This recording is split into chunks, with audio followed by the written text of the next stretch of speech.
Welcome to Don't Whistle at Night podcast, where Navajo legends echo in the shadows. Darren and Dawn will guide you through the sacred fire of native storytelling, where the old stories breathe, the unknown walks among us, and voices, long hidden, rise to be heard. And remember, don't whistle at night.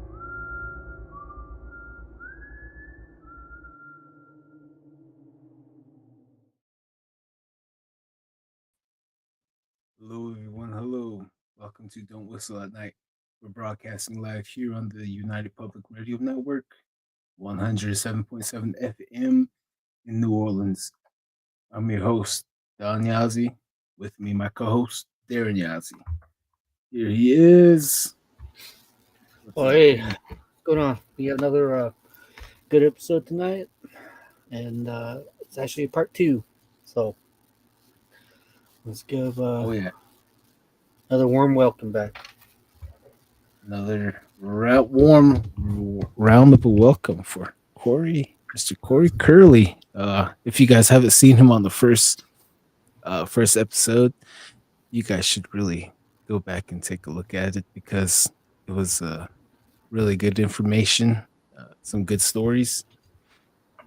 So without further ado, here's Korey Curley, everybody. Hey, what's going on? How you guys doing out there? How do I sound? Welcome back. Oh, you sound good. I got a new mic. So. The last video, that mic was I was using the laptop microphone, and it was a little blurred out. So this one I had to go get splurge to get another microphone. I know, Darren, he finally got a laptop too, so now we can finally see him. Yeah, see all the pores and everything that there pop right. I know, yeah. 4K, see all my wrinkles. Right.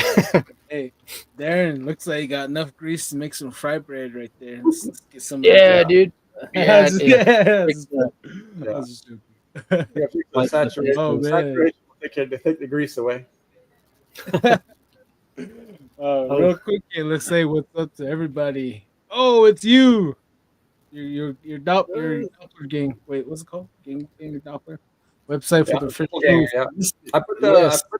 I went on there and I put that first episode, the website on there, the link, so they could just copy it and paste it if they want to go watch that first one. Oh yeah. Nice. Good information right there. Go back on the earlier episode. Korey Curley, what's it called? Ground Zero, Werewolves, and oh man, it slipped my mind the title. But yeah, it's one of the top views on Spotify and YouTube so far. So everybody is listening to that good information right there. Good storytelling. Good job on your behalf, Korey. Juan Koshel, let's go. Ready for another great episode. You betcha. Kurt W75. Greetings, Don and Darren. Hope you fellas are doing good. Yes, we are. Kurt W75. Mr. Curley. What's up, Kurt? What's up? Owl 13. Hello. What's up, Owl 13? Let's see. Dreamweaver. Hello, guys. What's up, Dreamweaver? Dreamweaver. Yep. And before we start the show, I'd like to acknowledge it's Native American Awareness Month. So happy Native American Awareness Month to you two gentlemen that is here and all of you listening on the airwaves. Thank you for joining Indigenous us. Month. See a native, shake his hand, give him, what is that Vaughn guy say? You see a native, give him a squash or a piece of meat or a steak. Yeah, that guy's pretty funny. I like Theo Vaughn. Yeah.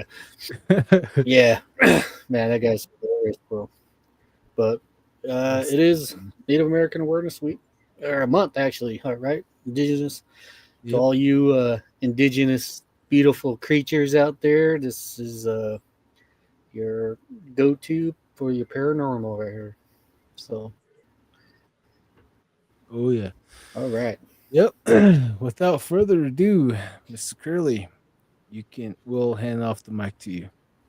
All right, let me go into what you guys all missed. At the end of the last episode, we started talking for another 2 hours. We talked about everything from the traditional way to the Christian way, to stories that linked everything together, and it was 2 hours of interesting topics that we talked about. That's what led to this episode too, is that they asked and want go in a little deeper about that. So I just decided to come back and talk again on it. So I'm going to start off with some of you guys. I don't think there's probably maybe 3 people in here that were from the very first show, but I'll go into a little deeper on my past, and explain a little more, because it all leads to how everything is. So the first thing is I'm Kiani. My mom's Kiani. My Che, which is my grandfather on my mom's side, is Ashi, Salt, and I don't know my father. So we, as Native Americans, we always start off with our clan. I was raised in Flagstaff. I'm 52 years old. Quality control for a power line company, and I'm actually a journeyman lineman. So a lot of that too is we were raised in Flagstaff. In our culture, I'm actually the oldest twin, which a lot of natives, Navajos, will sit there and think, well, what the oldest twin, what does that mean? What it boils down to is, for me, it was important because the oldest twin is considered monster slayer in our culture. And how it started is changing women. When this all sort of started as one of our creation stories of changing women, which was the twins' mom in the story. She had the 2 twins. Their son was the dad, so they never knew their dad. So when they grew up, there was a lot of evil. They actually wanted to go and find their dad. So then, some of the animals told them who their dad was. So they went to go look for their dad. And while they were there, the son tried to kill him. They actually, proved that they were his kids. So then he gave them the gifts, lightning and stuff like that, armor, stuff to defeat all of the, the evil in the world, basically the monsters. That's where the monster slayer comes from. So they went back to the earth, and they actually end up killing off a lot of the monsters on the lands. And from that part, for me it was important.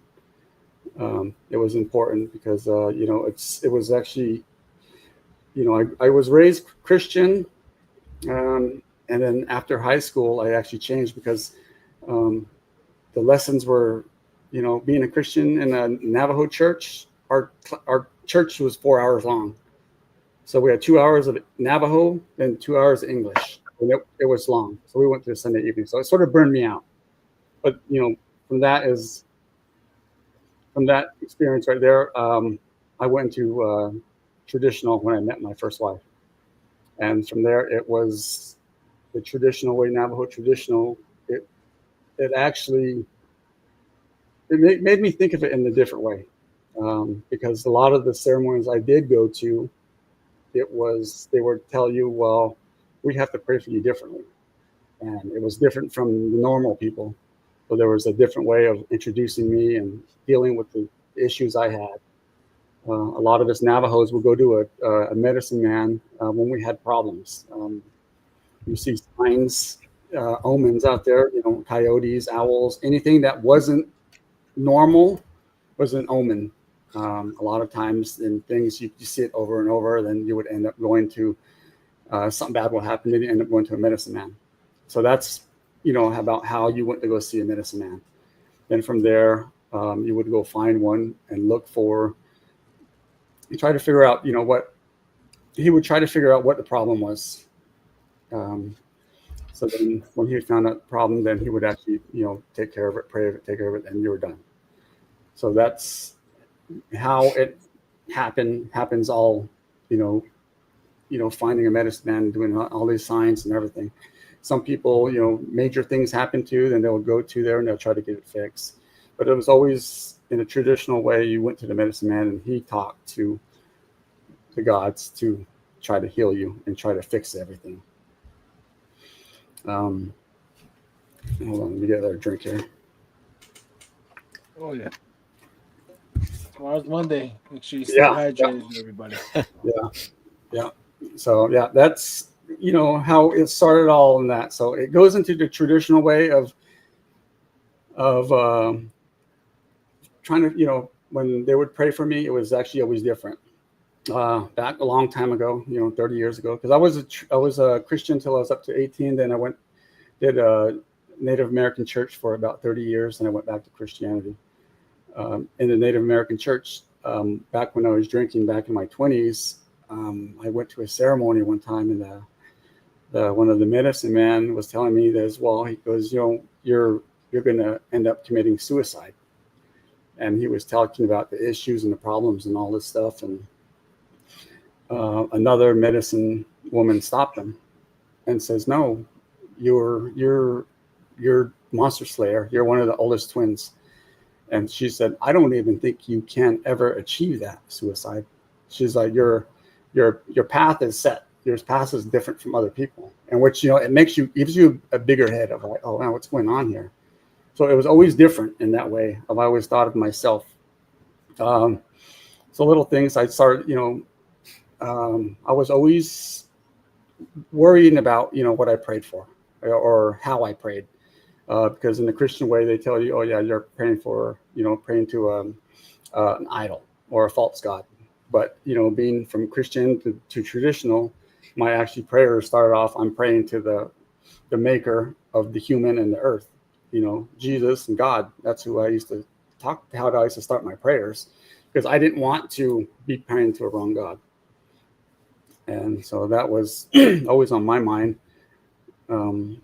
As I went on, I started seeing more and more things in the traditional way. The traditional was really powerful. Some of the stuff that you've seen, I know some of the Navajos in here.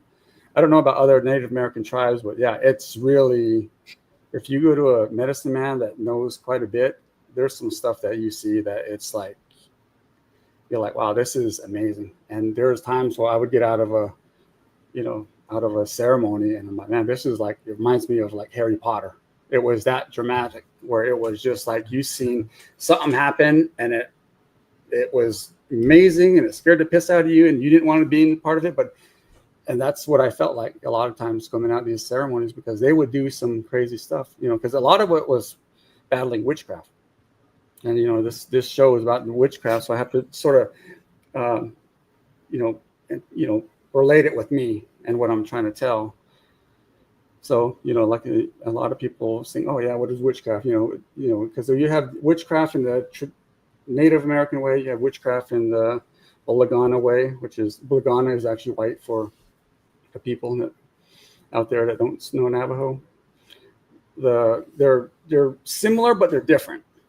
They're similar, but they're different. In the Navajo way, a lot of it is like the medicines will tell me everything ran off of DNA. That's how the gods knew who you were, because you could go into a ceremony or you could even take a picture or take something of that personal value. Their DNA is on it, and that's how they knew who to help or who to fix.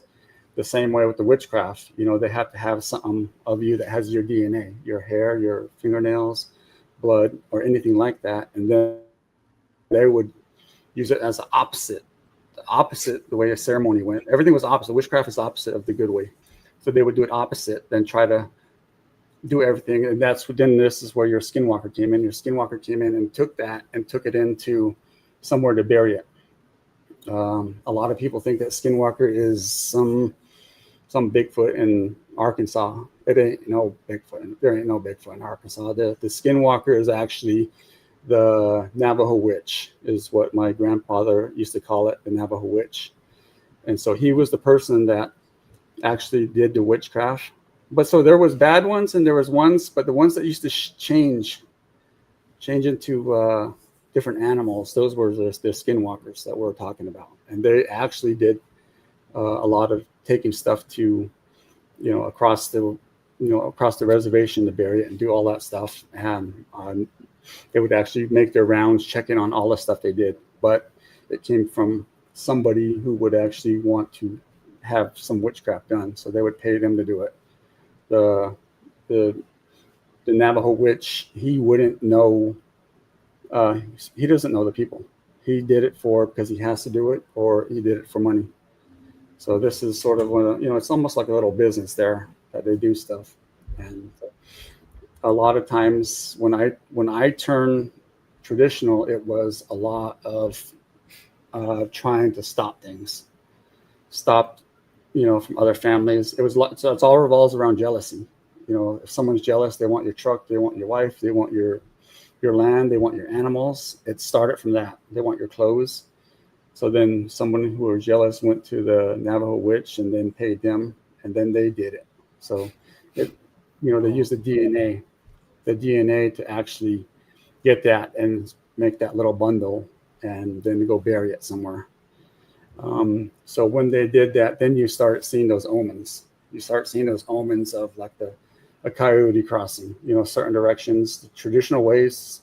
There's a lot of different omens out there, little different signs, and those little signs would tell you there's something going on, that you need to go.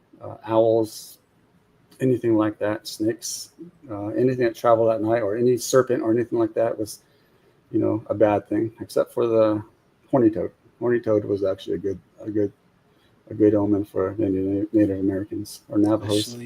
Especially an owl too, like when an owl chases you and attacks you. Yeah. And I heard a bat too, like when a bat attacks you and it bites the back of your neck. I seen that happen to my grandpa. Yeah. And anything that travels at night, that's what they say, that the evil travels at night. Yeah. So then the animals that travel at night are the ones usually the ones giving the message to. Right. Yeah, that's what everyone said. They pointed at my grandpa. They said, "Hey, everyone, let's get away from him. Like something bad's gonna happen to him. Don't be near him. If something bad happens to him, it might happen to you." So all his buddies left him alone until he basically slipped and fell, and he hit the back of his head on the steps, and he knocked out, and he lost a lot of blood. I remember that's what happened not too far after that. Yeah, because he stole a skinwalker's cool medicine bag. He stole it. Yeah. He brought it home, and he taught everyone what's in his toolkit. He took everything out, and it smelled like decaying, rotting flesh. The bag. Yeah. But sorry, go ahead. Yeah, no, it is, because it does lead into that. A lot part of like when they take the person that they're going to do the witchcraft, they take their stuff. They use something else too, like you're saying.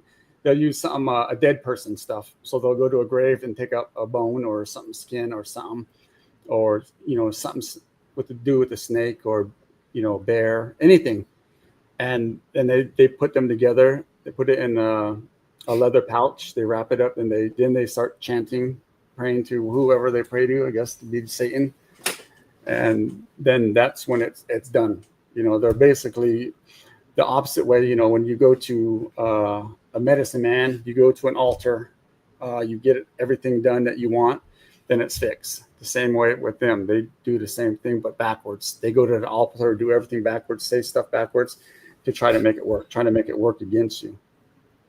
So there was that battle, and that's why I use the term Harry Potter. It's a battle. It was a constant battle for 30 years. It was dealing with people who didn't like me. A lot of it was because I was monster slayer too. I found out eventually my prayers would actually work. They would work instantly.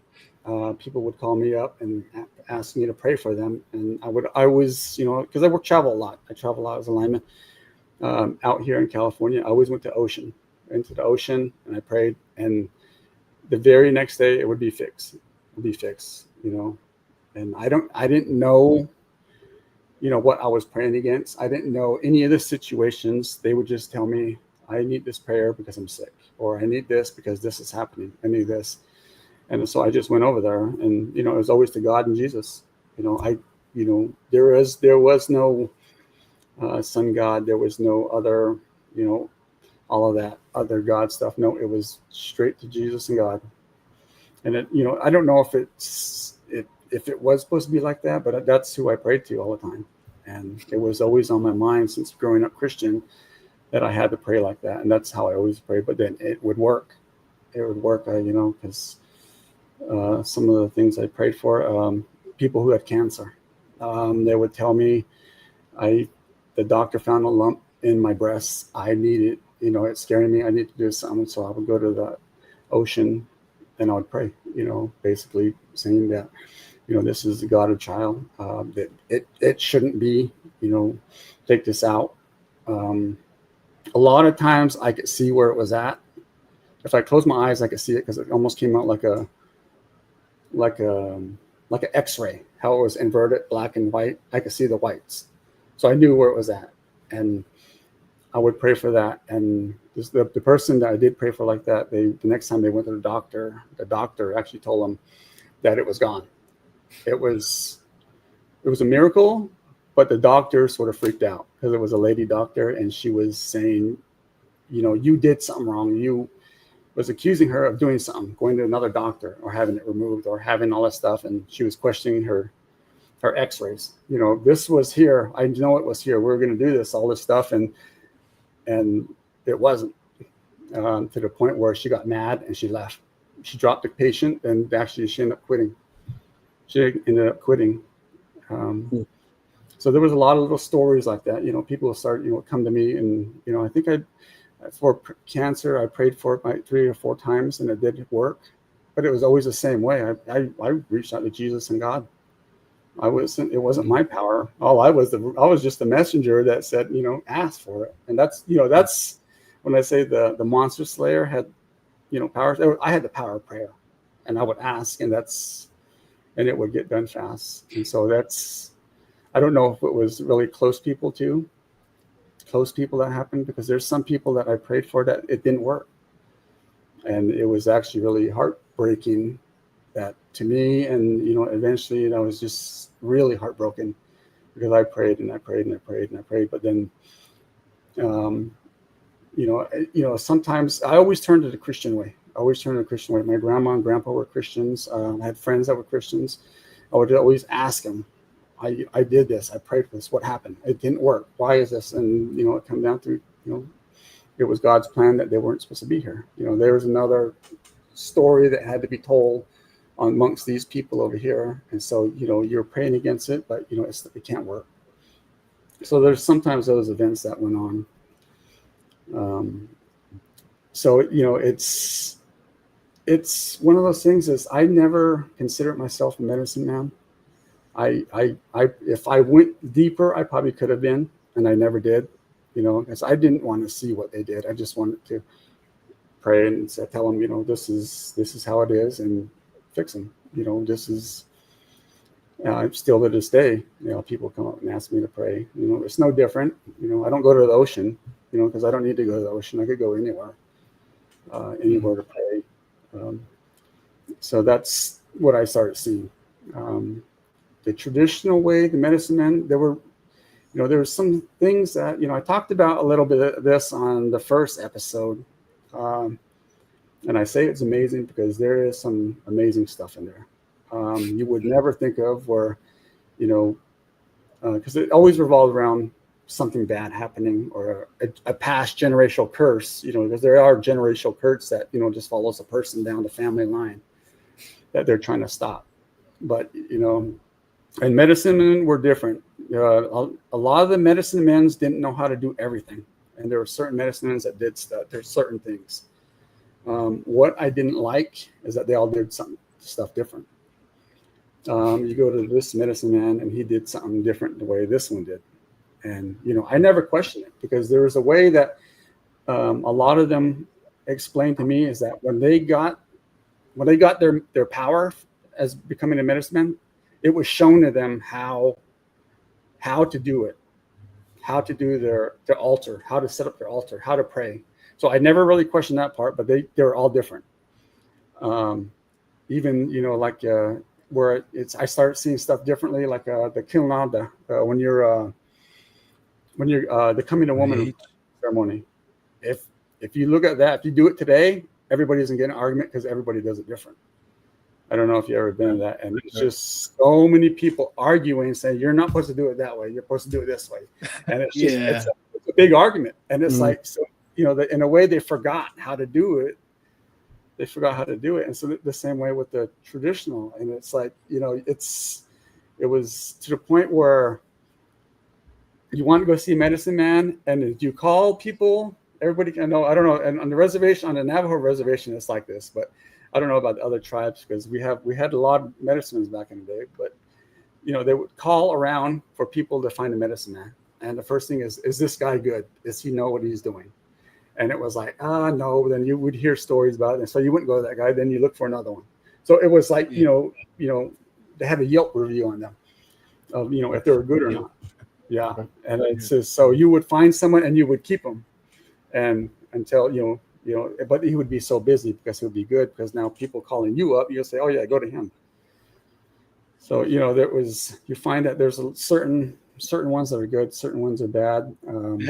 They had some good names too. Certain ones, like they had unique names. Like I remember one name that was really unique was Hatkali Namasi. Yeah. That like translates, or basically like he's a singer, Hatkali, the singer. Namasi, kind of like he moves around like how would you translate it now, Namasi? Like on his knees, or he rolls around, like he doesn't get up and walk around, like he kind of just crawls around or whatever. Oh, yeah. So that was his unique name. Yeah. A lot of them were in English too, like a Ramhead. Always heard of one as Ramhead. I never met him, but I would hear people talking about him. Oh, he was Ramhead. So it was just. I know it had to go with the same thing there, the Navajo way that it is. They had one old guy from my area. They said that he was gifted where he can see your ancestors, like the history, your line. He can see that far, all the way down from your past, and tell you your story. That's one of the gifted ones. Real quick, right before we continue, let's read these comments real fast. Chris Soto, good evening, y'all. Excited for tonight's show. Your Halloween show was awesome. Oh, thank you, Chris. Thank you. Let's see here. Darlene Lopez. Hello, guys. What's up, Darlene? Melody Alvarez. Hey, what's up, Melody? B-Cast. I'm part native. Respect me this month. Okay. Let's go to your house and take something. Let's go take your car. We'll say we discovered it. No, just kidding. Happy Native American Month, B-Cast. Mort Ali, hello, what's up, Mort? Mr. Ali, assalamu alaikum. Sherry Madigan. Oh, Madigan. I think I said it wrong, all right. Hopefully I said it right. Hello, Don, Darren, and Korey. Hello. Navajo, your shorts. Eat my shorts. Yeah. Crazy Coyote 1313. What's up? What's up, Crazy Coyote? Crazy Coyote 1313. DNA is why I don't spit. I don't clip nails. Don't cut hair on the res because they'll use it against you. Oh yeah. Yeah, definitely. That's a fact. I'm a survivor on that. B-Cast, I agree with you that the traditional way you can have true experience, knowing that the Christian Mormon way, my opinion, they continue to change the script and improve their beliefs. B-Cast, DNA stays the same when the Christian Mormon belief constantly changes to explain why you should believe them. Oh, Z-Sun Dragon. Hi, all. What's up, Z-Sun Dragon? Bet Girl 84. What's up, Bet Girl? Adam Delorme. What's up, relatives? What's up, relative? What's right. We caught up. Yeah. Okay. But oh, wait. Darren, you had any questions before we continue? Yeah, it's the the Native Americans, I don't know if it's just the Navajos, but they're really superstitious, really superstitious when it comes down to it. Even with these coyotes, these tricksters, every time you see one, everybody has to like stop and it looks at you like, oh shoot, So I also, I also kind of grew up with these, like there, if you come across a group of coyotes and they all look at you, then they all split in different directions, that's there. You came across a meeting, I guess you would say. There's a bunch of them. Like don't follow people that has spiders. The spiders that follow them, or spiders in their hair type deal. Would be another one. It's also to the point where you don't cut your hair. You dispose of it in a proper in a way. Don't trim your your toenails or your hand nails. Or stuff like this. Or you're just really superstitious group of Native Americans. I'm pretty sure it's for a reason why. And you bringing up that DNA, that yeah, it could make it makes a lot more better sense. Where like why did they take it? Well, they're taking your DNA. They're taking your what makes you up. And also with these medicine men, I also heard stories where just like your Christian beliefs, like how Jesus calmed the storm. I heard stories of medicine men being able to do this. They'll talk, raise their jewelry up to the sky, and they'll tell the storm to stop. You're scaring the kids, or stuff like this. And also other ones where it says where medicine men, they'll be so holy, that where they step is, nothing poisonous, nothing venomous will come across them, to the point where spiders will shrivel up and die, or snakes will curl up and pass, to the point. And that's even in the your scripture too, those serpents or snakes shall bite the foot, so it makes you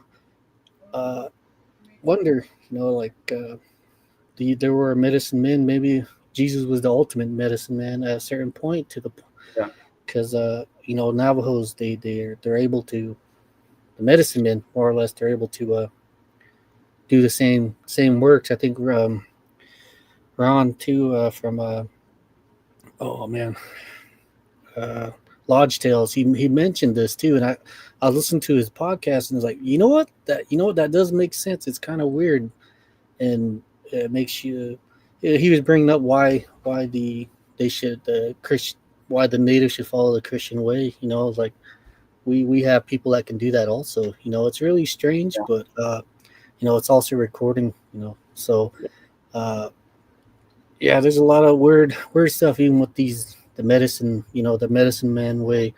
I seen it too, just like what you say. You sit there and you see it, and the logic, the reasonable mind, the logic mind will try to make sense of it.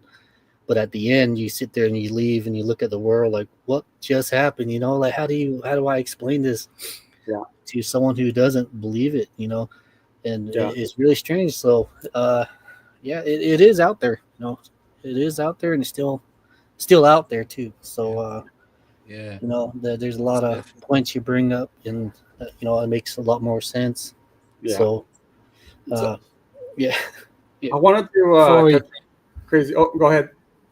Oh, I was gonna say throw in a couple more superstitious. What I remember my grandpa and my great Nelly lady would tell me was like when a ladder is extended and up, you're never supposed to go underneath.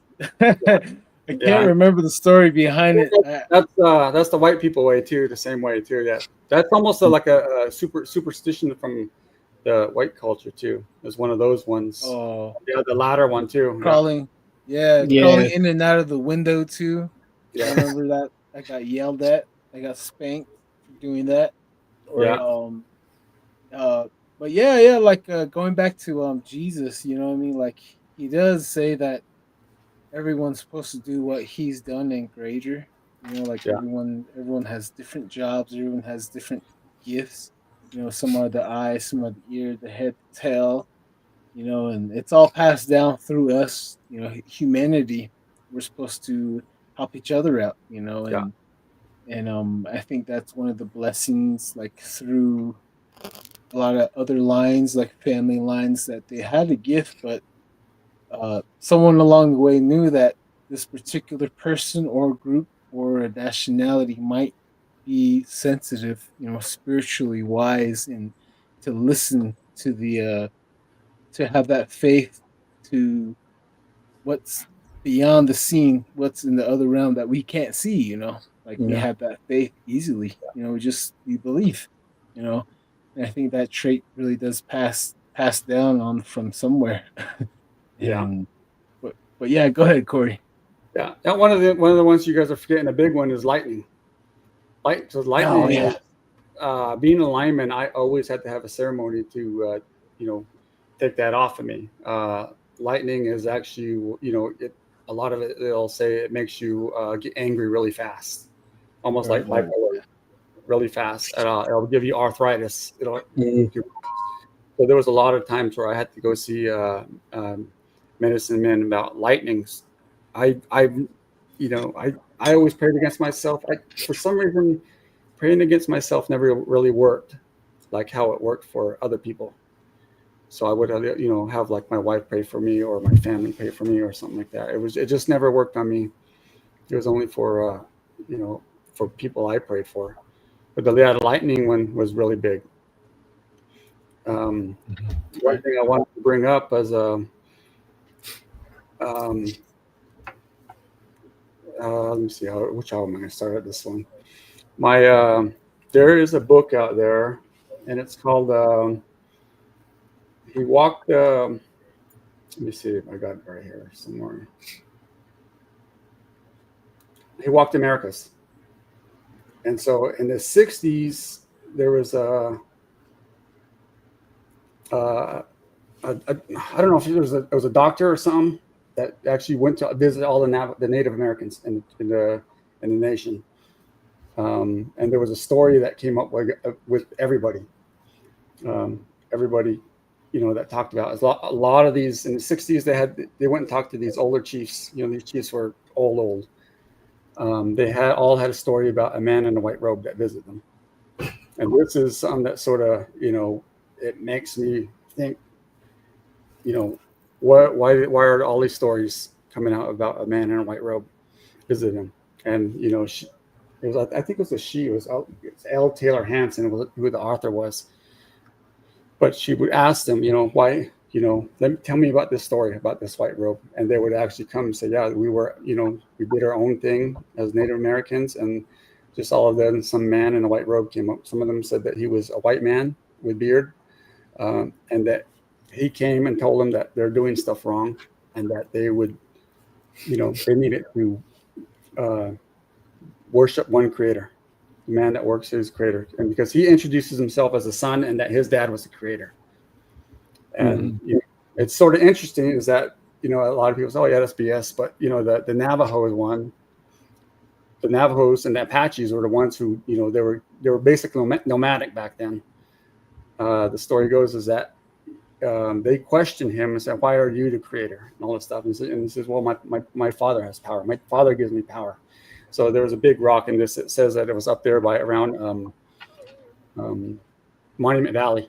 You know how those big rocks fall off the cliff and they're like huge, like bigger than a semi. He said that he goes, yeah, I'll stand that rock up, and they're all standing there, and the rock stood up. The rock stood up on end, and they said it balanced there. It balanced there, and he said, this is the power that my father gives me, and which is really interesting because they asked him, well, what do you call your father? And he told him, he said, what do you want to call him? And he goes, no, we want to know what other people call him. And the name that he told him was Jehovah. Yahweh is what it was. And, the people who don't know the Bible, Jehovah is actually the name of Jesus or a God, Yahweh. Yahweh and Jehovah all are tied together as the Father. So, which was really interesting that this came out, but it wasn't just certain tribes; it was all the tribes. All the tribes had a story of a man in a white robe who came to visit them. I've been hearing about this story of the white robe for about 5-10 years now, and every once in a while, when I go to a powwow, some of the drummers up there will actually talk about this. About there was in our culture there's stories of a man in a white robe that came, but supposedly he went and visited all of the Americas, all the Native Americans out here, and just told them, this is the way you're supposed to go. A lot of them didn't listen. A lot of them mixed it together. And that was one thing I was thinking about, is that there's no way of what to tell what we were, because there's no books back there. There was none of that. They used what they used to make all of this happen. The earth, a lot of it is we use the sage, cedar, for blessings and all that. So we use what was here. Some of the stories came and said that he talked about teaching them how to crop, teaching them how to grow crops, teaching them about how to use animals, how to only use what they're going to eat. All of these little things that that we're taught today is that like a sheep, you're supposed to use the whole sheep and don't waste anything. So a lot of these things came into it. There were stories of like the man in a white robe, when he would pray, he was in the morning, he would face east. And so like a lot of you guys, I don't know about other tribes, but Navajos, you always pray in the morning. You pray to the east. We actually used to put white corn pollen on as we were praying in the east. Another thing too is he told them to when they're doing their smoke, to blow it east, almost like around them like this, and that was a cross, because some of the stories told them that the man had a cross on his hand, and so that was the thing and why they blow it. I don't know if you guys in the Navajo culture, when you smoke the tobacco, a lot of places they have peace pipe, but you're blessing yourself. You blow it first, offer it to the east and all the way around you in all 4 directions, and that was the cross right there. So there's a lot of little things that I'm like, oh my gosh, this is why we do that. This is weird. Praying to the east. Our doors always to the east, because when you wake up, you're facing the east where the sun rises, and you're blowing all different directions. So it made a lot of sense. And then for me, it was, where did we lose this? Where did we lose this? There was a way that we were taught to do stuff. It obviously mixed in with it, because there was stories in that book talking about some tribes that were on the border of Arizona and Mexico that were eating kids, and that they were sacrificing the kids and eating them. And that was one that where he had to put his foot down and tell this is the last warning I'm going to give you, because that's Don, I think we talked about this in the first episode about natives that were practicing with changing DNA.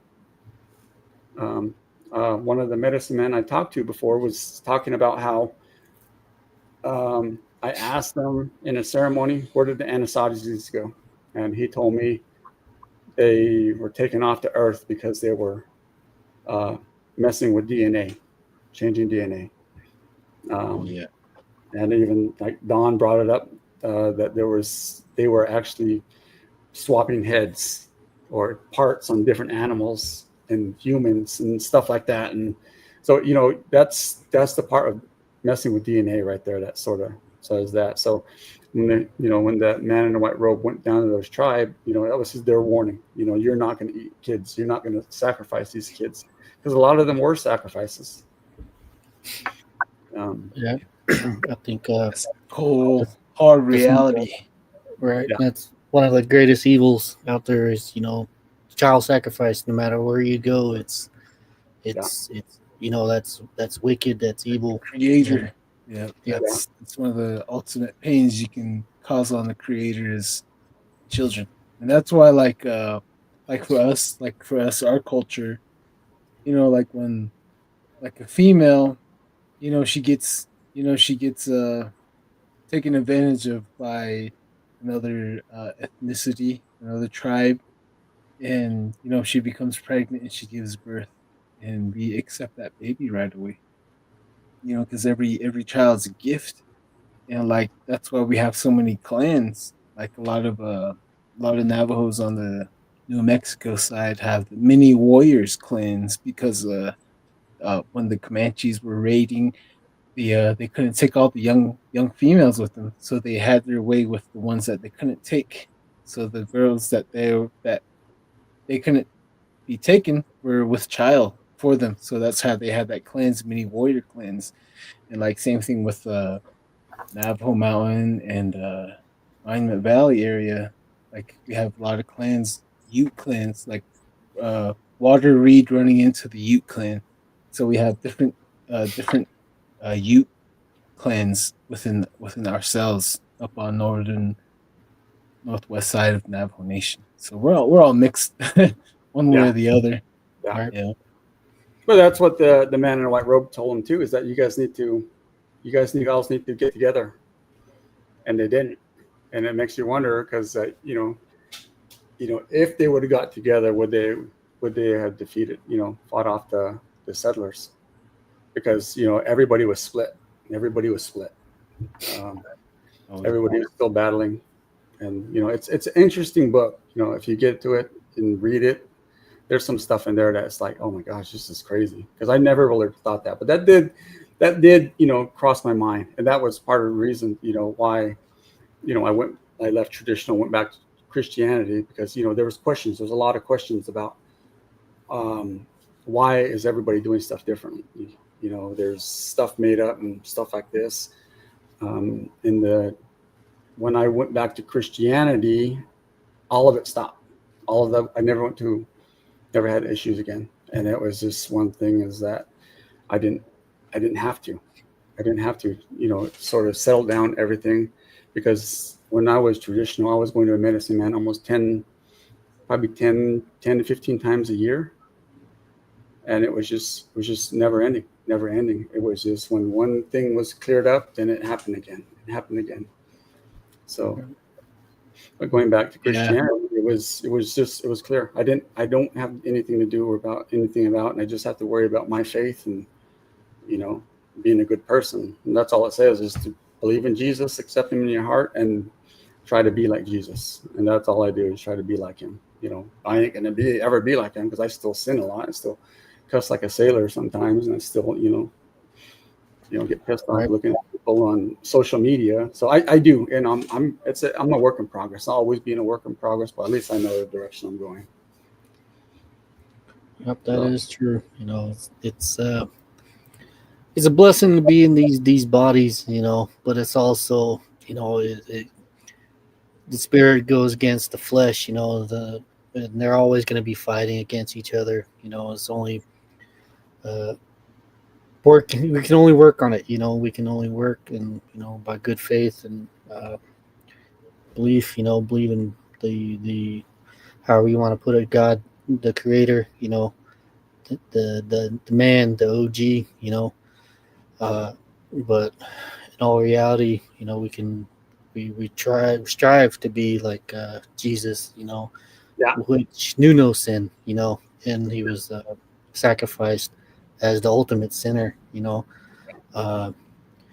So through that, it's I'm pretty sure he walked amongst every tribe, and I'm pretty sure he did. Like how we're saying, everybody has a different way of praying. All these cultures, but they're always praying to the to God, to the Creator of this world and us and the universe, and which brings us, even the Lodge Tales. I'm gonna bring him up again because I listened to his podcast when he had him on, and he told a story about He's coming back end of this month, FYI. But nice. He mentioned a man. He went and did his fast to heal sickness, and what he said was he had a he had an unknown symbol on his around his neck, his collar, and it was a shape of a cross. And he brought that up, and I'm like, wow, he's there's nothing that this he can't do, and I'm pretty sure he's been around us. And even Yep. I'm not sure if I mentioned this in the first episode. Is I heard stories of like a Jesus type entity or figure in the Navajo's told. Like he taught how to live in harmony, live in peace. Live and take care of. And at the time, he said he had to go. Like, I can't stay here. I have to go. And then the people got mad and they started jealous. That's where the jealousy pops up again. Is the ultimate. It's the ultimate Yeah. avenger. Well, yeah, real quick. You guys ever heard of the wind god, the talking god on the traditional? So the wind god, I remember hearing the story. They're saying that they heard a voice within the wind. This voice was telling them, to do this and do that. This medicine here was speaking to them like the wind, and they would ask a question, he would respond, and they would ask him, what's your name? And that wind responded, I am who I am. Who else says that? It's God of the Bible. I am who I am. And they asked him, they're like, what do you look like? Because we want to make something that resembles you and pray to you. And he told him, he told our ancestors, he said, no, don't make anything of me. Don't, I am the wind. I'm all around you. So like, I had one of my friends tell me that story, and then another friend came to me. He did some time in prison. He was wrongfully accused, but during his time in prison, he had to survive, and he ended up becoming an assassin. And one of the tattoos they gave him to separate him from all the other Navajos was the wind, like a feminine face, like a wind, because he was a silent assassin. Yeah. And same thing with the talking god, like they would hear him talk, and he would keep telling them, you don't make anything of me. So he's always been around us, or with each and every tribe in probably different ways than we know. So that's why some of us, we acknowledge him, like when we kill a deer, and we acknowledge him. We leave parts out for him and say thank you for our brother here. But yeah, let's before I go on, let's catch up with the. Oh yeah, what's that again? Sorry. I was going to tell you that book right there. Actually, the guy in the white robe. Actually, one of the tribes asked him who he is, and he said, "I'm the god of wind and water," which was one of the ones on there that. It's when you brought it up, and I was like, "Oh, it was." I did see it in the story, but then when you saw it, when you changed your story, I'm like, "Oh, that's cool." Yeah, I gotta read that book now. That book sounds more interesting, a little bit more. It's free. It's free when you look it up online. Yeah, you could get a free copy online. Oh, everything's good when it's free, right? Yeah. Sally Fort. Is it bad that there's something, or sometimes a screech owl outside my house? I never heard one before. A couple months ago, it scares me. I don't know. Maybe it's there to tell you. One of the Navajo traditions was the eagles. They're one of the highest messengers, the holiest birds, and every bird is really one of the is sacred, but the eagle is like up there with the holy people, and the owl is also is up there as well. So the eagle would deliver messages of victory. It'll give you a message from the creator himself. And the owl's job's the same thing, but the owl will tell you bad news. The owl will tell you to run. They're coming to kill you. Is with the owl. The owl. I used to see the owl all the time, but I knew I'm a good person, and one time I had to ask, the Holy Spirit, don't let the owl be the messenger. I don't want to say I'm not that person no more. The owl is just a regular animal. Let him do on his own, and I'm not that part anymore. So a lot of it is I have to ask, stop that. I'm this person, and now the owl doesn't mean anything to me, but I have to ask, stay away, and it doesn't bother us anymore. So, but yeah, it used to bother us because we actually where we live at, there's owls all over, and we haven't seen one like really bothering us in over a year. Oh, that's pretty wild. One time, my uncle was working in Los Angeles. He was staying in downtown Los Angeles at a hotel. He was working there with one of our family friends from the area. So they're both working out there, and my uncle went to go take a shower, and the window was open, and his family friend said a huge gray owl flew in the window. Boom! It sat there and it was looking at him, and it was telling him in Navajo, started speaking, saying, "Hey, go tell." He said my uncle's name. He said, "Go tell so and so. Go drive over there." Giving him specific directions and telling him to go jump into the ocean. And there's a huge crystal that's at the bottom of that part of the ocean. So my uncle's like, "Hell no, that's so and so. I know who that is. He's trying to kill me. He wants me to drown in the ocean. It's 10 o'clock at night. I'm not going down there right now." Yeah. So one of the weird things. Even with the talking about birds, like critters. I was also told that the hawk, you always see them posted up on the power lines and stuff like that. You see them flying around. As a kid, I was told like one of my uncles, he wanted to, slap the side of my arm. He's like, "Straighten up. You're being watched. They're watching you. They see how you do and what you're doing, and see what kind of character you carry." And like that's what he's doing right there. And like who like this is a hawk right there. So every now and then, every time I see one, I just kind of just straighten my posture up, and just keep my mind clean. I guess keep my mind clear, and keep going straight, and have good conscience and have a good way of thinking, and clarity. And that's one of the things that I was told about the hawk. So every time you see one, just put your mind on straight. Do have good intentions in what you're doing. But quick question, Korey. I don't know if it's just me, but have you ever experienced, like, if you ever seen a white owl? Like, it happens to me every time I see a white owl, or before I see the white owl, I will hear like a white noise, like both ears would be really loud, and it would happen every time. And I would look around, look up in the sky, I would see a white owl or sitting in the tree, and he would take off flying right over me.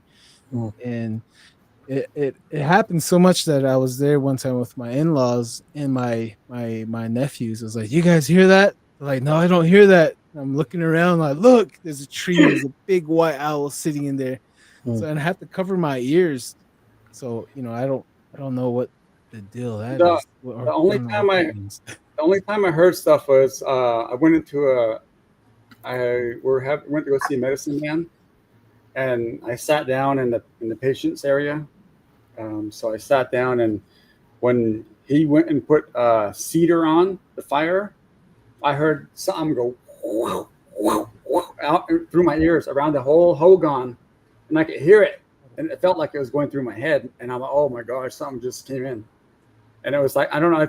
I'm thinking maybe it's like something spiritual out there, whether good or bad, I don't know, because I know it was in a ceremony when I did that. I did hear that, and I asked people, I'm like, "Did you hear that?" And they're like, "No." "What are you talking about?" I'm like, "Did you hear that?" And they're like, "No, you didn't hear that." I'm like, I could hear it. It actually felt like something came in the door and went around the hogan. We go clockwise in the hogan, so everything went around like 2 times and it left it. And I'm like, "Oh my god!"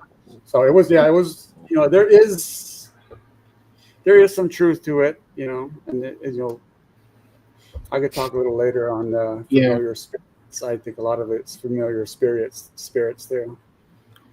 since you brought that up, the running around the Hogan during a ceremony. Actually, my father, he was listening to the podcast that we have here, and he's like, you know what? He brought up an old story. He's like, I never thought of this until now, until I listened to your podcast. It brought this memory up, and I was just sitting there listening to him, and he was saying when he was a younger boy, him and his family went to top of the mountain. They had a ceremony. They were doing a ceremony during the night, and the mother, she pretty much told the kids, like, you guys, if you can't stay up there the whole night, you guys have to go to sleep, lay down in the station wagon in the back. And what he said was, all the kids were asleep, and he was still awake. He woke up, and he heard he heard the singing, the Navajo singing, and what he was saying was that something ran down from a hill and ran around the Hogan and ran back up, and they did that 4 times, and he said it sounded like bells running, and you can hear the bells get closer, run around the Hogan, then run back. Yeah, since you brought that story up, it just reminds me of this one. As for what it is, it could be spirits, your spirits, like, observing what's going on, or observing the people, I guess you would say, and seeing where they stand. Also, what he was saying was he heard this and he didn't want to look up. Then the son came out, and the parents came out, and he told his mother, he's like, I heard bells running around the Hogan and taking off and coming back.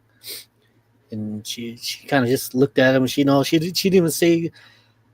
I guess he's like, the parents took him serious, like where, when, where, like how, where'd it go, and they kind of interrogated him, and then they took off to where these bells, where he said the bells were chiming at, in the direction. So it's odd, but it brings up a lot of old memories with these traditional medicine ways.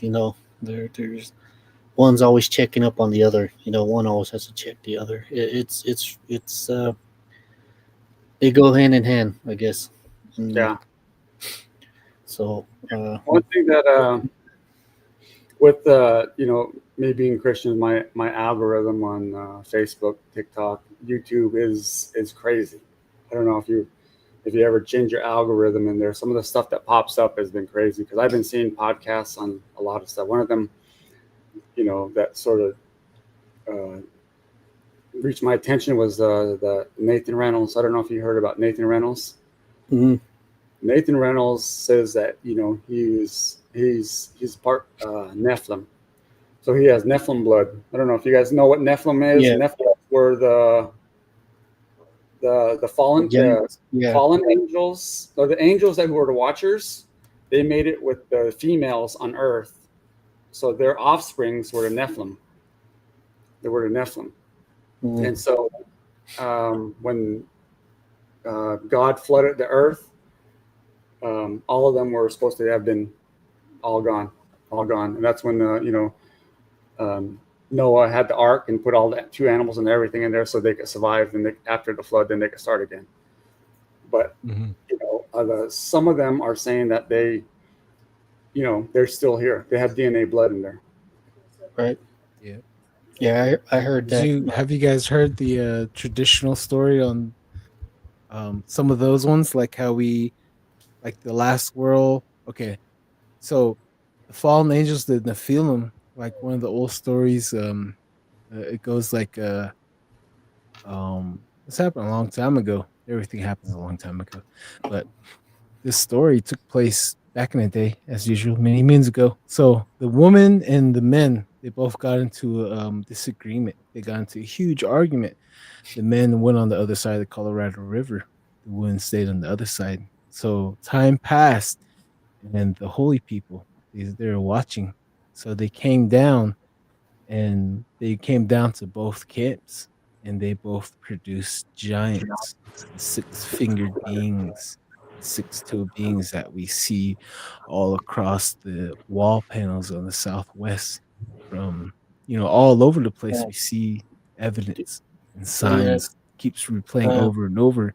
And like the flooding, when the last world, the water started rising, there's this portal that opened, and everyone started hopping through. Everyone started hopping through.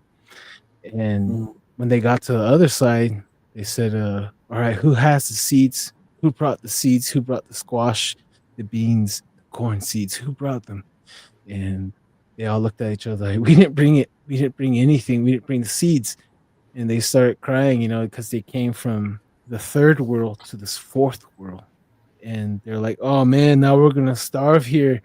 And then to make it worse, we couldn't speak with the animals like we can speak to each other.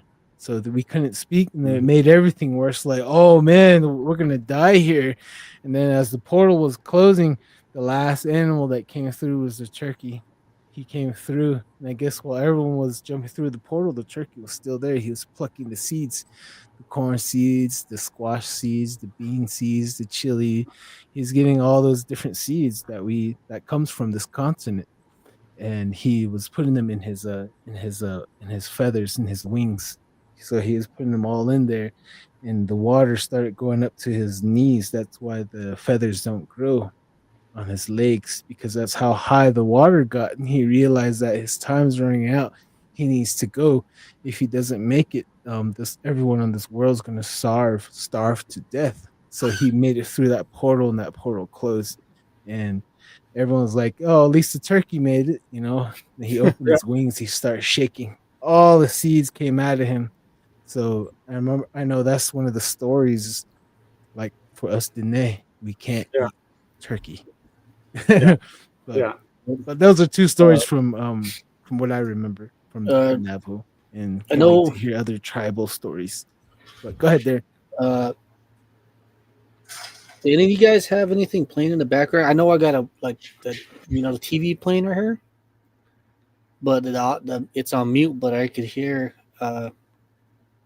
murmuring. Man, I might have to go through this and maybe like 3 minutes. Can you hear Yeah, it? 110. I'll mute my mic right now. Yeah, I could hear talking, murmuring in this side. Probably 110. I might have to go back and look at it. So, Yeah, no, I've been muting my mic. So, one thing about that, the Nephilim and what Nathan Reynolds talks about, which is really interesting, is that he was actually raised around Flagstaff, and he's saying that his family, there's an elite, it goes up the line of where they all came from, elite. But he's saying that a lot of them consider themselves the Illuminati, or different parts of the Illuminati, and that's where all those, they think they're better than human, and that's when they could actually, they're doing stuff. They're actually doing stuff to control the world. But he goes into how his family trained him in all of the witchcraft around, and one of them was being around Flagstaff. He's talked about the Navajos and the Hopis, about he had to learn about their witchcraft, about their how them doing shape shifting and all that, because what they were training him to be was to defend their family from everything and know everything. He also stated that his families actually worked with the government, and they took parts of Nephilim and they tried to change them like into a super soldier. And he says a lot of these super soldiers actually they were mistakes, or they're still working on them. And he says they're underground. And it reminded me of when you guys were all talking about around Dulce, New Mexico, up going to Colorado, because they're talking about a big military base. And he was saying they are underground, because he said when he was in Flagstaff as a teenager, he would go out into like tunnels and stuff, and he would end up meeting like dogmen and stuff, and he would actually end up killing them. So he said that was his training growing up, and he got into the military. The military, they did more experiments on him of trying to change. It's almost like the mutant, the X-Men, them trying to change you mutantly like that. Right. But and it's really interesting because some of the stories he talks about is that you could change into either go a vampire or a werewolf. And he's like, there's some people that don't have that Nephilim gene in them, and they get stuck. They get stuck doing that, and he's like, they can't come back. So, and he says there's that's where a lot of the, it makes me, because like a lot of your shows were asking, why are we seeing all these things?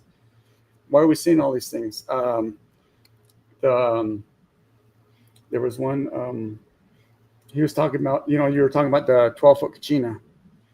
The 12-foot Kachina. That the Kachina was almost a familiar spirit, as the Hopis used the Mount Humphreys as a portal, that where they made offerings to on top of Mount Humphreys. If you guys don't know, Mount Humphreys is one of our sacred mountains. Those 3 mountains right there are one of our sacred mountains, and that's where they would give offerings to. And one of the gods that came down looked like a Kachina, and that's why they actually made it in that shape. And they would put it on their wall. But he said it's mainly a demon, a familiar spirit that's out there running around. And these going into these different people that are converted from Satanism to Christianity, or Satan to Catholic, or even Illuminati to Catholic or Christian. They're bringing up stuff that in these past episodes you're hearing about, because he talked about the dogmen, that people were getting stuck. That there was some that were in there. Talked about. There's one episode you guys talked about the phoenix, the big birds.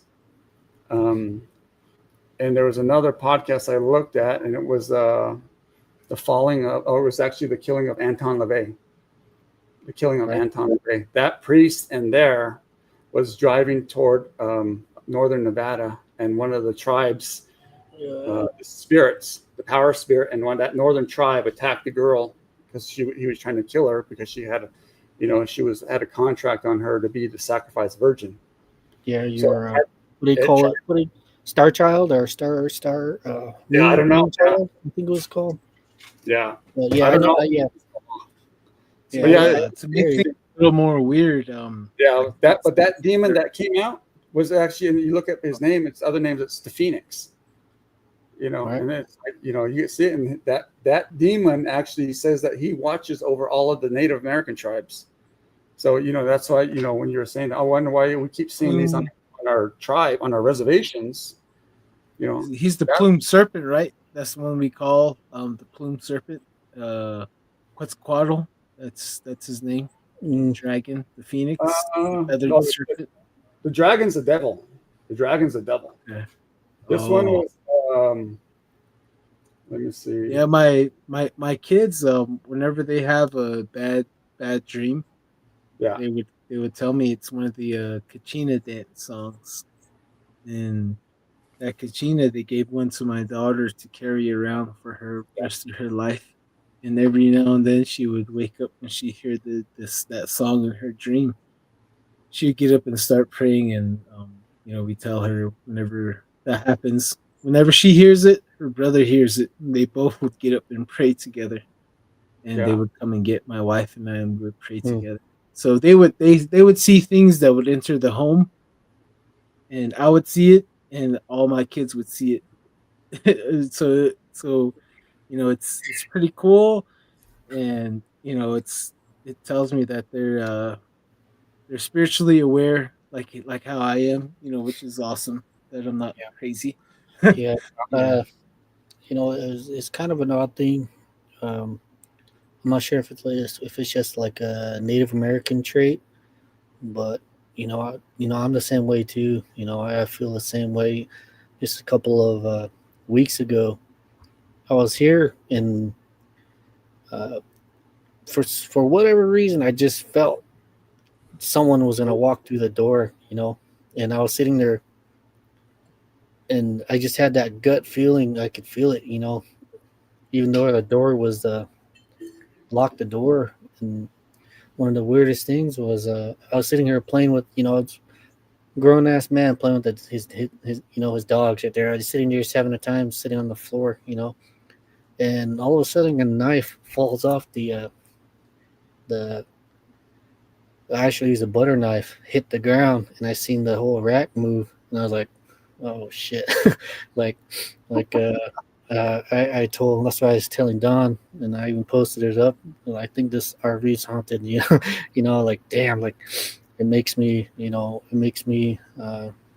kind of weary. It makes me cautious, and I don't know if it's just the podcast doing that, or for me, You're I not always. quitting on us, Darren. You're not quitting I on always us. seen and always noticed that, strange and stuff like this. And I always noticed stuff in the sky. Just the other day, I took a picture of, something I hear in Odessa. No one knows what it was, but it was clearly in the sky. And I have pictures of it. And, I always see stuff. I always notice stuff. But I think the podcast, I believe it, people are, doing some stuff, I think. And I always kind of have a weary heart for it, but like I was telling Don too, well, it was weird before. Now I just have the only thing different is that I have a podcast of weirdness. So, like, let's go. Well, I Let's think do this. And going back to when I went back from high school, there was I didn't see anything growing up. There was only one time I seen a skinwalker, and that was the only time ever. I was 12 years old. Tell us that. Oh, you didn't, huh? But yeah, go ahead. Sorry. I was running through a field, it was sort of moonlight, and there was grass coming up, and I was, because we used to play in the field. We had forts and everything. And am I starting to break up or? yeah. Yeah. Kind of. Oh no. But yeah, I know that time again. Huh? Yeah. So, but I was running through the field, and because everything was lit up and the moon was out, but there was something kneeling in front of me, and that was the only time I ever seen it. And I stopped like 3 foot from it, and it was completely black. And I turned around, but I say that because people I was around, they've always seen them, and I never seen them. Even if I was standing right there, they'd be like, "Look at that black dog," and I look over there, and there was nothing, or "Look at this," and I wouldn't see it.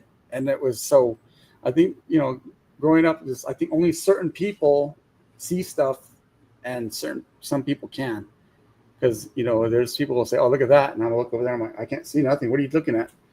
But yeah, it's almost like a gift. A lot of the even Christians, it's a gift from God that I could see stuff. I could see stuff to look at stuff, but I can't. And a lot of it is that's why I brought up. I feel like I was protected as a kid, not to see any of that, and it's one of those things that I always think about it all the time. Because even people I'm around, they'll look at that, and I'll look over there, and I'm like, "What?" And they're like, "Did you see that?" I'm like, "No, I didn't see nothing." So it always one of those things. Yeah, it's weird. It's an odd, strange life we live, but it's life chosen, I guess. That brings on another story. Even out there, I remember this. We're just normal day, us bebopping around Gallup. Went out to Safeway, and we're just having a jolly good time, freaking just messing around, and bunch of old folks just acting young, acting like kids. And I sit there and I stop and I look and I seen an orange roll out of nowhere on the floor, and it just popped up out of nowhere like it was just a little slit, and I see an orange roll across. And I stopped and I asked, I looked at my cousin, like, "You see that?" She's like, "What?" And I was like, "An orange just rolled out of nowhere." And right when I said that, there was another man. He was holding one of those plastic wrappers, and he's sitting there looking right down, right where it is. And I made a mistake, and I should have asked him, like, "Did you see that? Did you?" Because his eyes were, his eyes was wide, and he had the bag just wide open, looking at the ground too.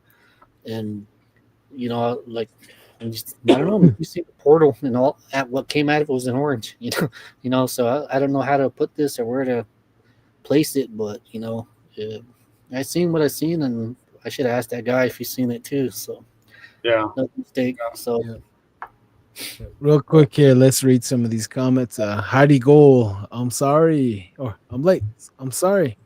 Hello and good evening, Don and Darren and Hi, Corey. Heidi. Much love from Hello. Boulder. Oh, thank you, Heidi.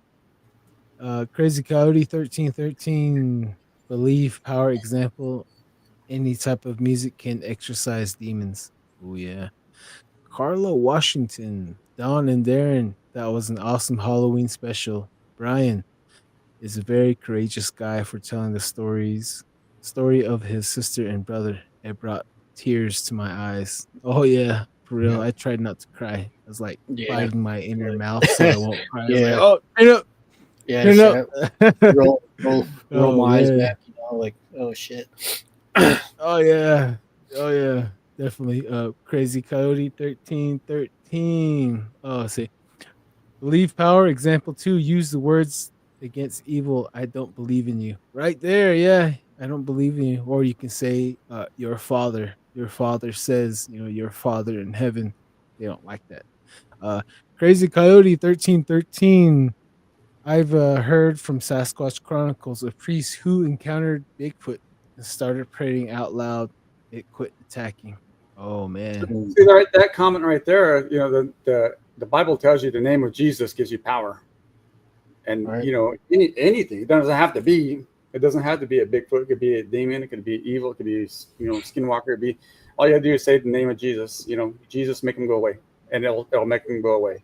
Yeah, That's part of the reason why I went to Christian Yeah. because I don't have to go to a medicine man all the time, and I don't have to keep screwing myself every morning. All I that pray. money.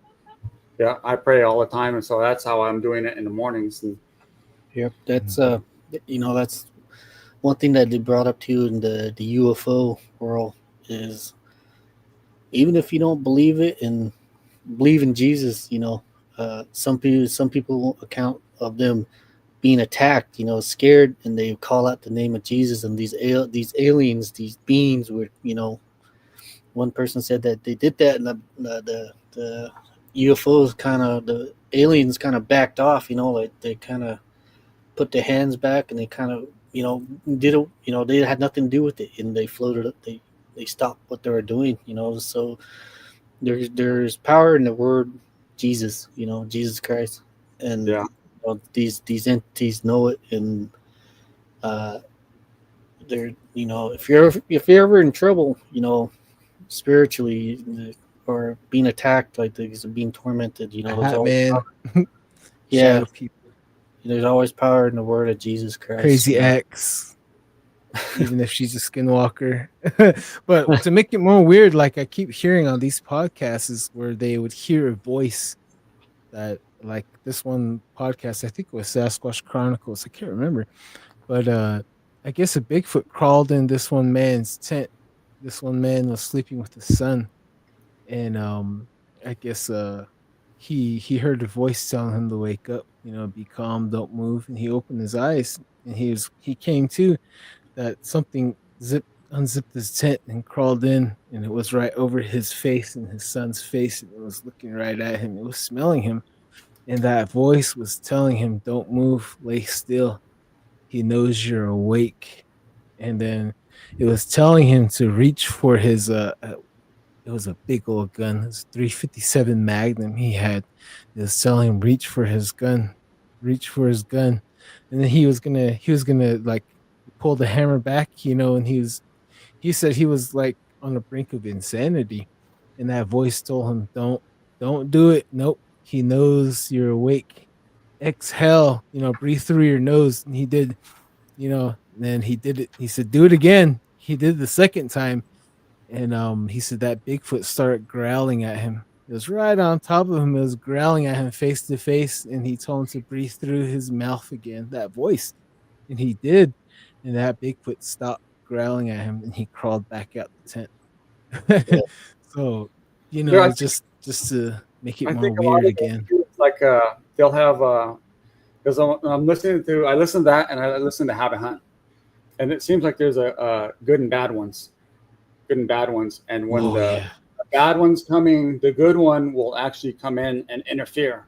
Sometimes they'll tell you to move or tell you to do this or say this or do this, and yeah, try to like try to Barry. Yeah, yeah, try to distract him or trying to have him to do something or tell him to, go down the hill and right here and wait, because there's always, I think it's one of the good ones that are sort of doing that. Even listening to Will Jebney, there's always, a good and bad ones. They're saying just like humans, there's some that are good and some that are bad. So I think that might have been one of man. the good ones that were helping him out, especially if there's a bad one that came up on him. Yeah. And just food for thought for everybody out there that lives secluded areas. I we've been getting a lot of information lately, a lot of stories of people feeding Sasquatches, and the stories that I keep coming my way is that be careful when you feed them. When you run out, when you run out of money, when you run out of leftovers, they'll be kind of mad. And especially if you're feeding a Bigfoot, make sure you have eyes on them as best as you can to so you know what you're feeding. Because if you're feeding the one that is 6 to 7 feet tall, canine head, ears, those ones will come back and tear you apart. So that's from around the reservation correlations of stories that keep coming on, and be careful out there if you are feeding something that you don't quite know about. And going back to the good and bad Sasquatch, like Barry, our Apache San Carlos Apache buddy, former police officer, he said that his this one guy, he passed out in his yard, his grandma's yard, and his grandma woke up saying, "What are you doing here?" And he told her, his grandma, that he was drinking in this one area where there's a lot of trees, and he went and passed out by underneath the railroad tracks by two beams. And he said this one kid was 6'6". He's pretty tall, and he said something came and woke him up, speaking to him in Apache, sounding like an old man, telling him, "Hey, get up, you're not supposed to be here, it's not safe here." So he told him that if you're gonna stay here tonight, something bad's gonna happen to you, something's gonna take you. There's things that come out late at night. And he was taking him to his grandma's house, and this kid's 6'6". He was bumping, he kept bumping into this one guy. He said he looked, this one guy is way taller than him, and he was really hairy. He had long, hairy arms. He was helping him walk to his grandma's. Right. So, we always have the good and bad. But yeah, I thought I had that little story. Yeah, I have a story like that too. Back at the house, same thing, but Navajo. The Bigfoot was speaking Navajo and was carrying him, and I guess it managed to carry that man like 6 miles in a matter of a couple of minutes and dropped him off. It's strange, really strange, but it's always good to hear that Bigfoot always has pretty good intentions sometimes. Caring heart. So. Real quick here, let's catch up to the comments real fast. BCast, Tecumseh was the only native who convinced us to gather together to defeat the settlers, not to mention of him being in a white robe or following that religion. Oh yeah, Tecumseh, that's a pretty good story.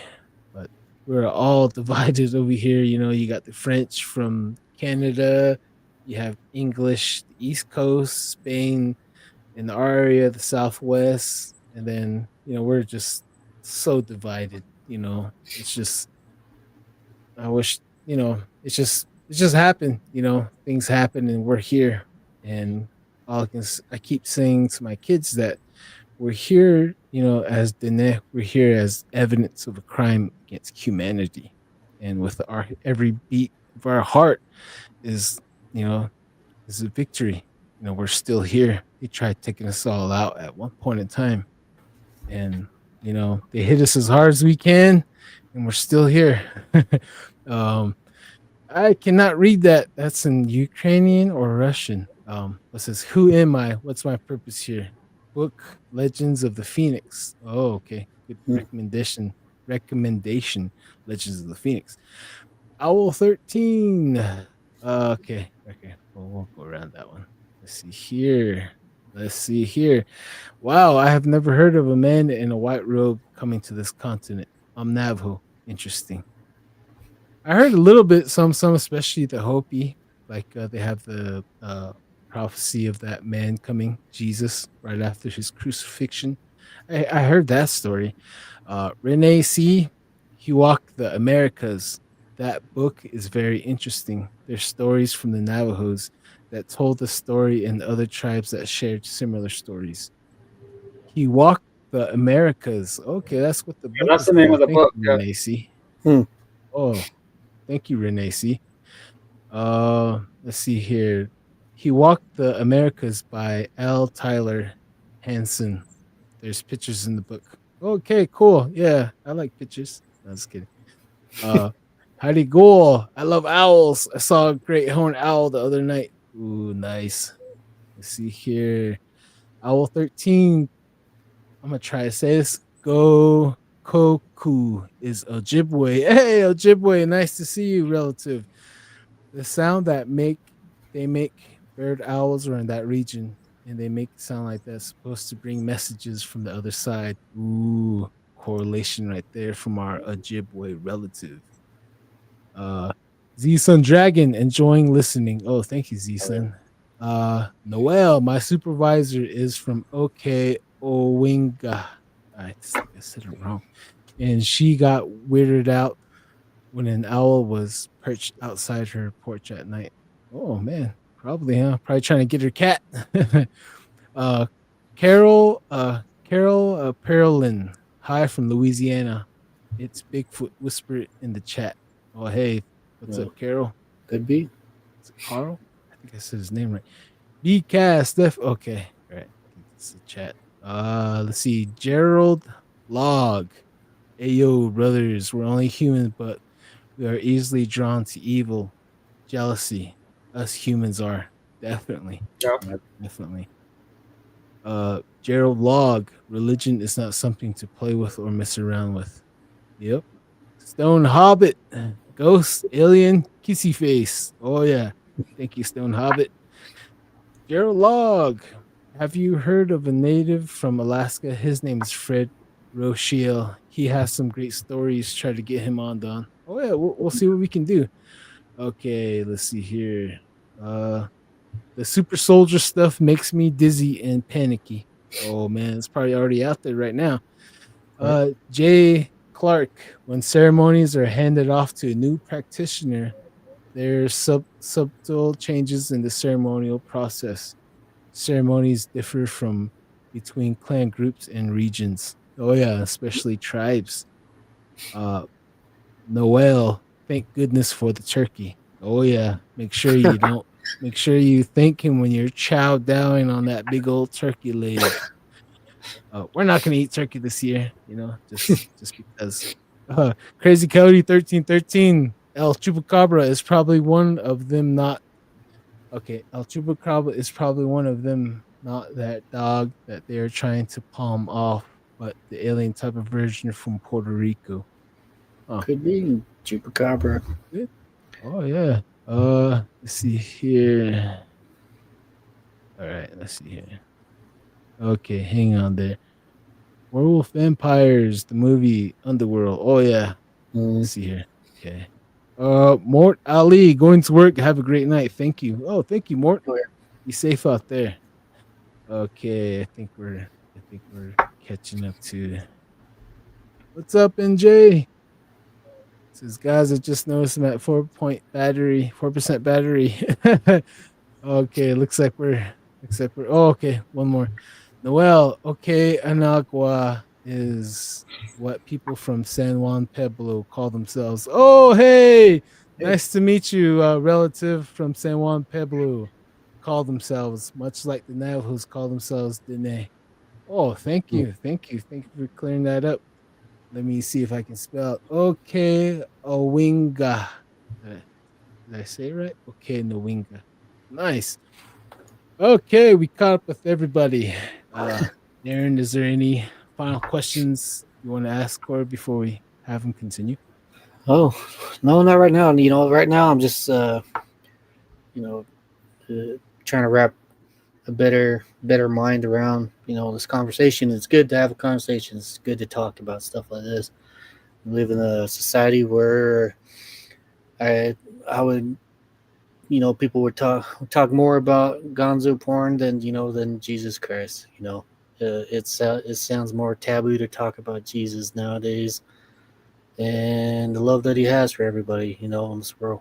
So it's good to talk about it, and thank you, Curly. This conversation is going to be heard around the world, and and it's something that needs to be heard. So to that, I'll give you another. Go ahead. Round of applause. Yep. I do that. Like, I have a lot of stuff to write. Yeah. Well, go ahead, Don. You want to talk? You want to say something? yeah, go ahead. Oh no, I was just gonna say, it's a very controversial topic. It does say in the book that he's coming to bring a sword, not peace. So we're seeing that play out right now. But yeah, man, just love the kids, like he said. Love the children. The way into heaven is become like a children. Become childlike, innocent as much as possible. And you know, I have seen him before. He came in my dream, not once, not twice, but 3 times. So I'm 6 foot, and he's 6'1", and his eyes is all the different colors of all of us. And his voice is very, very unique. He brought my dead dog to me. He gave me a huge hug when I needed it, and he showed me like a dragon tormenting my family, and he showed me like who's he gonna attack, and we seen it's a it's a different experience. I think that's another episode on its own, but Right. He's real. He's always been around, and he's there, omnipresent. But go ahead, Corey. I did have a vision one time too, but it's a lot of it too. Oh yeah. Like my wife now, she tells me, she's like, you have to be careful about visions because you don't know who it's coming from, whether it's be God or the enemy. But this is actually, I think about it a lot because it was really interesting. It was, I was in a Hogan, and the fire that comes out of the Hogan, it was rising up, and I could see it in the air because everything was black, and it was at night, and I sort of floated up with it. As I floated up into the air, it just kept floating and floating and floating, and where all the stars were getting so close, and I was passing up, the next thing you know, the stars started making pictures of people that were in, like, on fields, people that were in fields, dogs and horses and stuff like that, and there was like rolling hills and everything. But then there's these, it's like an escalator I was on, and it just kept going up and up, and I look over and there's a man next to me, and he smiled, and I just kept going and kept going, and I'm looking at the side and everything, and we went all the way to like a stop where the escalator stopped, and I look at the man, and he just sort of nodded to me and says, "Go ahead," and I kept going up, and it got to this big star, and the power you could feel from the star was amazing. It was so overwhelming, and you could feel the love and everything, and it was just like I just stood there. There was nothing said, and I just knew where I was, and I wasn't dead or anything, but it was just shown to me. And then next thing you know, I left from there, and I went down, and I was over to Earth, and there was an aquarium. It was like a huge aquarium, wooden aquarium, but in the aquarium there's feathers, and each one of those feathers was a person, and I could see angels standing over this aquarium, and the ones that were at the bottom, ready to hit the bottom, the angel would pick it up and bring it up to the top and let it go. And and it was from there, that person, whoever that was, had the decision to stay up there or fall back down. And it was really interesting. And as I stood there, and they're like, and I went and grabbed one, and I brought it up, and I put it up to the top and let it go. But it was one of those things where where you're gonna help people. Is what my intention was. And my wife now, she was like, well, you don't know if that was, God or not, or if that was the enemy showing you an evil sign. I'm like, but whatever it was, I said, what I got out of it was that I'm here to help people. And that's what I'll take with it. But that was my vision. And still to this day, I think that in our church, they asked a question one time, how many people thought about, leaving, going away from God? And for me to think that, I'm like, I never thought that, because from day one, it was Christianity. Even through traditional, it was, believing in God and Jesus. Until now, it was always, I never thought of a different way. So it's been one of those lives where, I went around the whole, looking at everything from witchcraft to traditional way to native to the church way. And, I'm back here and I understand my own faith, and I'm here to, talk to people and help people. Still today, people call me up and say, can you pray for me? I need prayer for this. And they just tell me really quick. And I'm like, all right, I'll pray for you. I still pray for people all the time. I don't have ceremonies. I'm not no medicine man. And I'm just the person who prays. And that's my gift, is the power of prayer, because it does answer quickly. But to go back into, a little of the cryptozoology, or the, the creepy stuff and all that stuff, that because I was telling you that my algorithm is full of crazy stuff. It is crazy. And part of that, the death of Anton LaVey, and this is actually what made me, think of this stuff. In that movie, Anton LaVey's daughter. So Anton LaVey is the head of the Satan Church. He started it. His daughter was supposed to be sacrificed, and so it was the 7th year that they were supposed to do all that. But she left and she went to this preacher named David Bryan, and he was trying to help her. He didn't know who she was. He didn't know any of that, but he was trying to help her. And that's where he goes through that tribe in Nevada, and that demon, which his name was Pazaz. I think that's the one you're talking about, the fire Thunderbird and the Firebird. Pazaz, that was his name. Yeah. So then, because it was actually, they get to Halloween night, and this is one of those things where it's really interesting to me, because Anton LaVey practiced astral projection, which he worked with the military doing astral projection, basically coming out of your body and going other places. And one thing I never knew about it, but somebody might know, is that there's a white cord. A white cord that goes along there. Yeah, that silver cord. Yeah. Yeah. And so when he did that, because when he wanted his daughter for that final ceremony, and so if you search it up, it's going to say that the Satanist church are going to tell you that was all a lie, that he died in the hospital. But then this is from the pastor who actually was there, and he's telling his story. So there's two different stories, and I can see why the church don't want it to be known, because now you have a way to stop this. But it goes into our native Navajo witch, the skinwalker. But so with that, Anton LaVey was in his daughter trying to attack her on Halloween night. The pastor, David Bryan, he said he got a message from the Holy Spirit. So when you accept Jesus as your Savior, you have a Holy Spirit with you all the time, no matter if you like it or not. He's there, and you talk to him, he'll talk to you. It's a one-on-one conversation with him, and he'll tell you everything to do, tell you everything to say. He'll actually, the Bible will tell you, everything that Jesus, all the power that Jesus had, you could have. And, depending on how holy you are and how you use it, you could do all that. So the Holy Spirit's there. But the Holy Spirit told that pastor to pray to cut the silver cord. And so he called up all of his preachers, and they all prayed to cut the silver cord. And actually, the silver cord was cut. And that's basically how he died, because he couldn't go back to his body.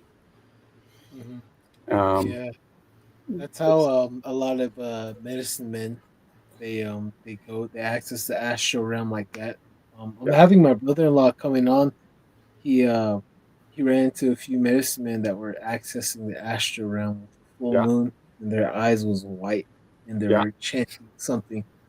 And every now and then, how I access it, you know, right when you're about to fall asleep, sometimes it Oh, someone looks I died. don't know how to Was tell there? you. There's like a rope that comes down, and at the end of the rope is like a pointed like this, and there's Yeah. a rope comes down, and I grab it and I get out of my body. So I don't Yeah. know if you Here. guys experienced that. So Yeah. Yeah. right when you're going to sleep, somehow, some way, I don't know, you had to you wait for it right there when you're drifting off, when you're about to leave, you're about to catch a plane or something. If you feel that, you know it, and then you wait, you kind of wait for it, and you see a rope come down, you grab it, and when you leave, you have a connection that ties you to your body. That's that silver cord. It's real, dude. It's real. Yeah. So whenever I Yeah. leave, my wife knows I leave, and she comes and elbows the crap out of me, and I fall back into my body. It's like a roller coaster, and she Yeah. gets Yeah. after me. You need to quit doing that. One one Yeah. thing I was Yeah, told sorry. about this silver cord too. You know how Navajos, they have the first laugh. Uh, the that silver cord. Everybody has one. How they have the back of the head, the little curl in the Yeah. back of the head. The cat. That's the your spiritual line. When the child first laughs, it breaks the spirit. The spiritual bond, and it kind of breaks it and makes that child knows it's human right there when it first laughs. So uh, the spirit is realizing that they're human. They're in this world now. So that's where they kind of just laugh about it. And boom, from what I get, that's what that silver that curl in the back of the head. That's where um, that silver lining is right there. That's how it's explained to me when Hey, looking hey more into there, it. you guys. Running low on time here. We got less than 13 minutes left. Corey, is there any final things you'd like to share with I us? do. I do want to say one thing. So I'm going to say this story. I'm going to try to make it quick. Someone really close to me. Um, they were going out. One of their friends got engaged. This was like 2-3 years ago. Some of you might know about this because it happened in Tempe. But their friends got engaged, and my friend, she didn't want to go with them. She got sick, so they went out on an engagement party, and they went and did their thing. When they got done partying at night, because this was on Tempe, they called her up and asked her, "Can you give us a ride?" And the vehicle that she was in only could hold so many people. So the two people that were engaged went in with this other guy, and they were all drinking. But the guy that they went in with, he had a sports car, and so he wanted to, show off, show off his car. So the girl I know, she went and drops everybody off. The guy with the newly engaged people, they went racing down the road, 110 miles per hour. He lost control and crashed. He crashed, and the two people that were engaged passed away. He was the only one that lived. He's the only one that lived. And she got home. As soon as she got home, she started getting calls saying that something happened. Something happened. I hear ambulance and everything. So then later she found out that that her friends that got engaged passed away. But one thing I told her, I said, if you're ever unsure, I told this to people too, because I told this on TikTok. If you're ever unsure, if you're scared, or if you're something like that, just ask Jesus to help you. And that's all you have to do. And whether the accident still would have happened, they would have been hurt, broke their legs or something. It wouldn't be the max. But that's all you have to do. It don't matter if you're traditional. It don't matter if you're Catholic. Don't matter if you're Mormon. Don't matter what tradition you are. We're all God's children. That's all you have to say. Ask Jesus to help, and it'll be better. It'll be fixed. Not all the way, but it'll be better to that point. Yep. It's always been bothering me about that. There's a lot of people out there that don't know. The Bible says that in the name of Jesus, the Jesus name's power. So you could stop a lot of stuff with that name, and it'll work. That's all I got. Yep.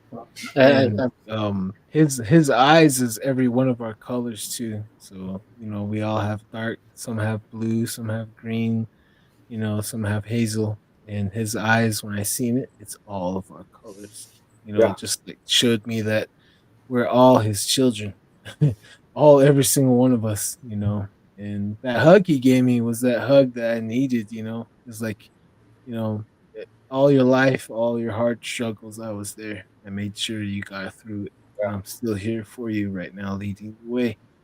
And everything's is not an accident. Everything's meant to be, like us chatting here and with this podcast with the United Public Radio Network. You know, Yeah. this conversation is going throughout the airwaves. And, Yeah. But it's even everyone. the people that don't believe and want to sit there and talk bad about it, the Bible talks about that too. That there are going to be people talking bad about it. The people that are going to, tell you that you're lying, that you're not telling the truth, you're BS, and it talks about that. So you always have those people, and the Bible does talk to you, and the Bible does tell you how to, pray for them. all right. So So Yeah. Real fast. Let's just read these one quick. Adrian Belto. Hey, make sure you make us some dinner too. Carla Washington. When are you guys bringing Rippy back? We're trying to work on that. We want to at least April is when our next available date, but he works at the hospital, so he's a little busy. Uh, Spiritual Ascension. Jesus is King. Amen. Darlene Lopez clapping. Oh yeah. Sally Forth, this is giving me chills. Oh, likewise. Spiritual Ascension Heart. Yep. Spiritual Ascension. Jesus is the way and the life.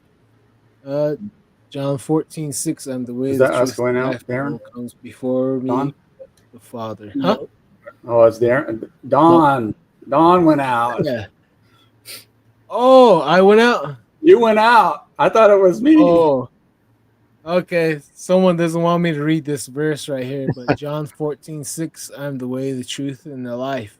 No one comes to me but comes to the Father, but except through Yeah. me.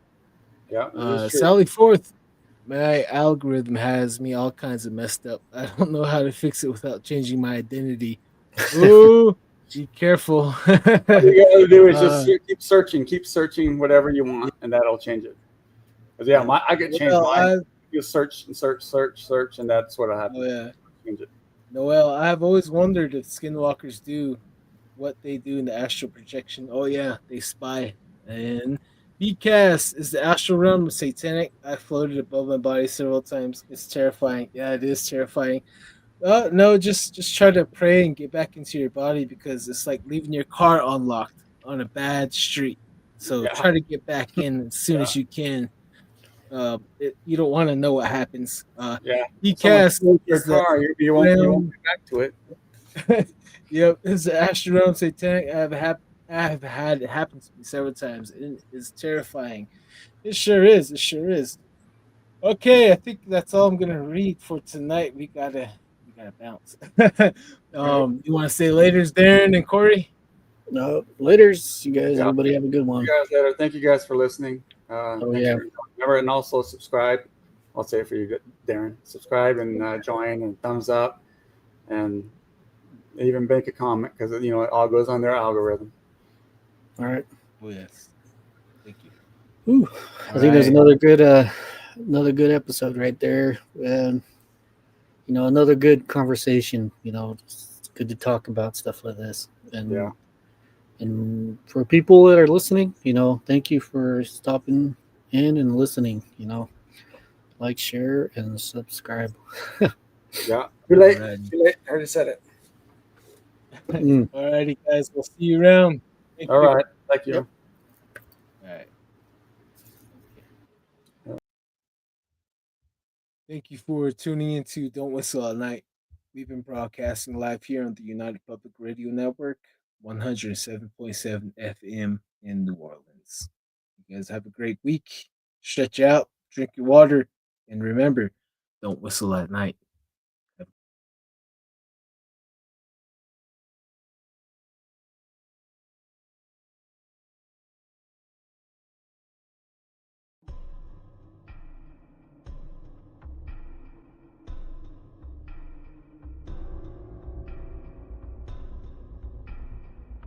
Welcome to Don't Whistle at Night podcast, where Navajo legends echo in the shadows.